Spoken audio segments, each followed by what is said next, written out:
scoring with one. What's the most important thing you can do to win a round? Damage. That's the highest criteria in one championship. Highest criteria is a knockdown. Down from that, you have internal damage. What internal damage is if you hit your opponent and their legs go, you wobble them, you hit them in the body and you can clearly say they've been hurt, or if you hit the leg and the leg's damaged, that's internal damage. That's a very big score, yeah? Down from internal damage, you're having accumulated damage. You get low kicks for the first 2 rounds, then round 3, switches stance because the leg's damaged. That's built up damage, yeah? Then it's superficial damage, a cut or a welt, something like that. And then it comes down to who lands the most clean strikes. There's some misconceptions in Muay Thai that a body kick will be higher scoring than a punch. It isn't like that in one championship. Every technique's the same. It's just seen as what one does the more damage, yeah? Low kick, if you're in the clinch in the final round, round 3, the opponent spins you off balance. Some people say that's a huge score, that'll win you the fight. It's just one technique, yeah, on one championship. So try and outscore your opponent, try and fight from the very first round. Scores are collected at the end of each round, so it's important that you count every round as an individual fight, if you like, yeah? But don't think, oh, I've won the first round, I've won the second round, maybe, I can dance in the third round, because chances are you won't win the fight that way, yeah? We do expect you to fight 4-3 rounds as well, so you could be well ahead after 2 rounds, but if you think you're just going to dance around, control the ring, throw a left body kick and then run away, you'll probably win the fight, but the chances are you won't come back, yeah? Doesn't mean that everybody has to fight like a wild brawler. That's a misconception as well. One isn't just looking for guys that go out swinging like crazy, yeah? You can be a very technical fighter, but we want to see you work, yeah? We do like beautiful technical Muay Thai as well.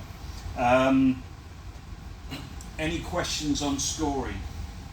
Yeah, anyone got any questions about scoring at all? Moving on from scoring, fouls, things to watch out for. You might have seen on one fighter sometimes they might get a yellow card, yeah? That doesn't affect the scoring at all. Ben, can I borrow you a second, mate? One example, punch in the back of the head, yeah? Anything to the ear is fine. Punch, elbow, kick, knee, anything up to the ear. But if it goes past the ears, say your opponent turns his head, that's a foul. And the referee will warn you the first time. The first time's okay, especially if your opponent turns his head, turns his back on you. You'll just get a warning, don't hit the back of the head. But if he, say we're trading shots and he moves his head again, turns his head, 1, 2, 3, 4, and you carry on, then that's a foul. You can get a yellow card then, yeah? Other things, if you catch a kick, 2 steps only, then you have to throw something, yeah? Catch it and go backwards, that's okay, that's no problem. But if you're going forwards, you have to only maximum 2 steps, yeah? If you catch the kick as well, you can kick the leg from under him. You can't hook your foot behind though, that's a foul, yeah? Obviously be careful, push kick to the knee, or side kick to the knee. If it's pushing it back like that, that's a foul, yeah? You can tip the thigh, that's no problem, but obviously don't tip the knee and push the leg back.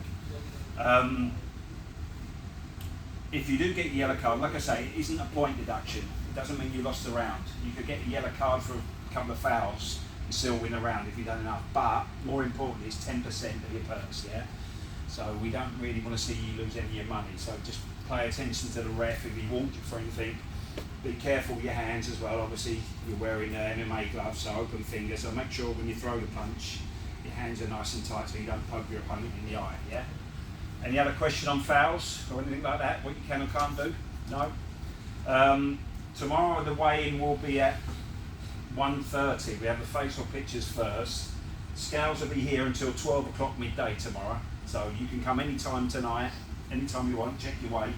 And 12 midday, they'll go with us to the stadium. On fight day, you'll see it tomorrow.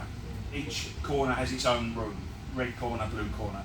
We like to keep everyone in that individual room at all times, yeah? Obviously we're live TV show, so we have to be very careful that we know where everyone is at every time.